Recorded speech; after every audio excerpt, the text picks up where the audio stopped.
Joshua na Mizoram vote po nilo. Kakan sarkarin amlom minister te MLA role ten kala wini han mel kan mulo.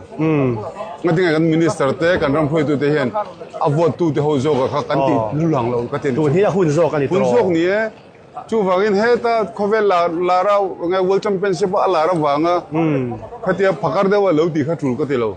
Tin mi anin tim zo du lo nei choi okay, antal loving khala chen kan to tro. Wangin mi zo kan survive thei.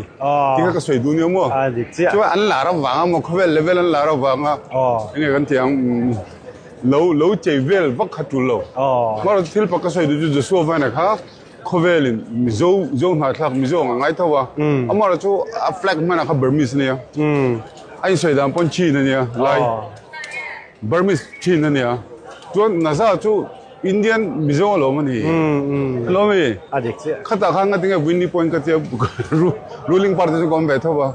Ngatinga kan ram phoi du tem tel sports minister ngatinga sports minister ayo mani puk lemon la after koran claim na polanga. Tro. Vote nei lo tenga denga pe mo. That's my question.